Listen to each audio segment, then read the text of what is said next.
हरियाणा के करनाल में एक भीषण अग्निकांड ने कई गरीब परिवारों को बेघर कर दिया। ये दर्दनाक हादसा नेशनल हाईवे पर मेरठ रोड के पास शनि मंदिर के समीप बनी झुग्गी झोंपड़ियों में घटित हुआ, जहां अचानक आग भड़क उठी और कुछ ही मिनटों में करीब 15 में से 12 झुग्गियां राख में तब्दील हो गई।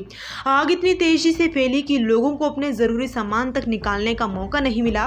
वहां रह रहे दिहाड़ी मजदूरों और कबाड़ बीनकर अपना जीवन यापन करने वाले परिवारों की सारी जमा पूंजी, राशन, कपड़े, चारपाई, बर्तन और जरूरी कागजात सब कुछ जलकर राख हो गया। महिलाएं और बच्चे असहाय होकर रोते बिलखते नजर आए। उनका कहना है कि पहले ही वे गरीबी में किसी तरह गुजारा कर रहे थे और अब आग ने उनके सिर से छत तक छीन ली।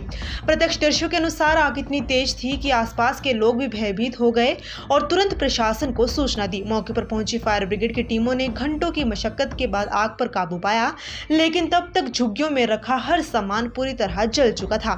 आग लगने का कारण फिलहाल स्पष्ट नहीं है। हालांकि शॉर्ट सर्किट या चूल्हे से निकली चिंगारी को वजह माना जा रहा है। प्रशासनिक अधिकारी भी मौके पर पहुंचे और उन्होंने स्थिति का जायजा लिया। प्रभावित परिवारों ने हाथ जोड़कर गुहार लगाई है कि अब उनके पास ना तो खाने का सामान बचा है और ना ही बच्चों को ढकने के लिए कपड़े। झुग्गियों में रहने वाले परिवारों का जीवन पहले ही कठिनाइयों से भरा था।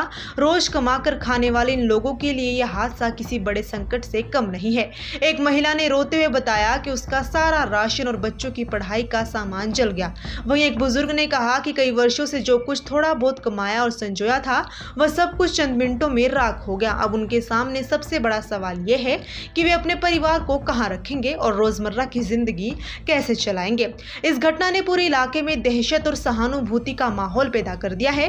स्थानीय लोगों ने भी पीड़ित परिवारों की मदद के लिए हाथ आगे बढ़ाए हैं, लेकिन जरूरत कहीं ज्यादा बड़ी है।